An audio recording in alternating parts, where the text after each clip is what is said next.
സൗദിയിൽ ദേശീയ ദിനത്തിന്റെ ഭാഗമായി ഡിസ്കൗണ്ട് വിൽപ്പന ആരംഭിച്ചു. ഇന്നു മുതൽ സെപ്റ്റംബർ 30 വരെയാണ് സ്ഥാപനങ്ങൾക്ക് ഡിസ്കൗണ്ട് നൽകാനാവുക. രാജ്യത്ത് പ്രത്യേക ലൈസൻസ് നേടാതെ വില കുറച്ച് വിൽക്കുന്നത് ശിക്ഷാർഹമാണെന്നും മന്ത്രാലയം ഓർമ്മിപ്പിച്ചു. ഈ മാസം 23-നാണ് സൗദിയുടെ 95ാമത് ദേശീയ ദിനം. വാണിജ്യ മന്ത്രാലയം ദേശീയ ദിനത്തോടനുബന്ധിച്ച് ഓഫറുകൾ നൽകാൻ സ്ഥാപനങ്ങൾക്ക് ലൈസൻസ് നൽകാറുണ്ട്. ഇന്നു മുതൽ സെപ്റ്റംബർ 30 വരെയാണ് ഓഫറുകൾ നൽകാനുള്ള സമയപരിധി. ഓൺലൈൻ വഴി ലൈസൻസ് അനുവദിച്ച സ്ഥാപനങ്ങൾക്കാണ് ഇത്തരത്തിൽ ഓഫർ നൽകാനാവുക. വാണിജ്യ സ്ഥാപനങ്ങളിലും ഇ സ്റ്റോറുകളിലും ദേശീയ ദിന ഓഫറുകൾ നൽകാനായി ലൈസൻസ് നിർബന്ധമാണ്. ഇല്ലാത്ത സ്ഥാപനങ്ങൾക്കെതിരെ മന്ത്രാലയം നടപടിയെടുക്കും. വിലക്കിഴിവ് നൽകുന്ന സ്ഥാപനങ്ങളുടെ പ്രൈസ് ടാഗിൽ മുഴുവൻ വിവരങ്ങളും പ്രസിദ്ധീകരിക്കണം. ഉപഭോക്താക്കളെ കബളിപ്പിക്കുന്ന തരത്തിൽ ഓഫറുകൾ നൽകുന്നത് ശിക്ഷാർഹമാണ്. ഹൈപ്പർ മാർക്കറ്റ് ഉൾപ്പെടെ വിവിധ സ്ഥാപനങ്ങളിൽ പ്രത്യേക offer നൽകിക്കഴിഞ്ഞു.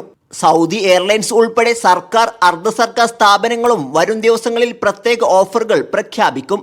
Sabith Saleem, media 1, Jeddah.